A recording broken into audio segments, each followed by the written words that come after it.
December 1 മുതൽ അടിമുടി മാറ്റത്തിനൊരുങ്ങി KSEB. വൈദ്യുതി കണക്ഷൻ ഉൾപ്പെടെയുള്ള അപേക്ഷകൾ ഓൺലൈനായി മാത്രമേ ഇനി സ്വീകരിക്കുകയുള്ളൂ. സേവനങ്ങൾ ലഭ്യമാക്കുന്നതിൽ കാലതാമസം എന്ന പരാതി പരിഗണിച്ചാണ് അപേക്ഷകൾ ഓൺലൈനാക്കാൻ കെ.എസ്.ഇ.ബി. തീരുമാനിച്ചത്. പുതിയ കണക്ഷനും മറ്റ് സേവനങ്ങൾക്കുമുള്ള അപേക്ഷകൾ ഡിസംബർ 1 മുതൽ ഓൺലൈനായി മാത്രമായിരിക്കും കെ.എസ്.ഇ.ബി. സ്വീകരിക്കുക. സെക്ഷൻ ഓഫീസിൽ നേരിട്ടുള്ള പേപ്പർ അപേക്ഷകൾ പൂർണ്ണമായും ഒഴിവാക്കും.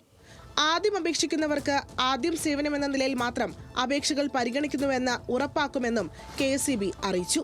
അപേക്ഷാ ഫോം കെ.എസ്.ഇ.ബിയുടെ ഉപഭോക്തൃ സേവന വെബ്സൈറ്റിൽ മലയാളത്തിലും ഇംഗ്ലീഷിലും ലഭ്യമാക്കും. അപേക്ഷാ ഫീസ് അടച്ച് 2 പ്രവൃത്തി ദിവസത്തിനുള്ളിൽ എസ്റ്റിമേറ്റ് എടുക്കും. എസ്റ്റിമേറ്റിനനുസരിച്ചുള്ള പണമടച്ചാൽ ഉടൻ സീനിയോറിറ്റി നമ്പരും സേവനം ലഭ്യമാകുന്ന ഏകദേശം സമയവും SMS അല്ലെങ്കിൽ വാട്സാപ്പ് സന്ദേശമായി ലഭിക്കും. അപേക്ഷയുടെ പുരോഗതി ഓൺലൈനായി ട്രാക്ക് ചെയ്യാനും കഴിയുമെന്ന് കെ.എസ്.ഇ.ബി. അറിയിച്ചു. ന്യൂസ് മലയാളം, തിരുവനന്തപുരം.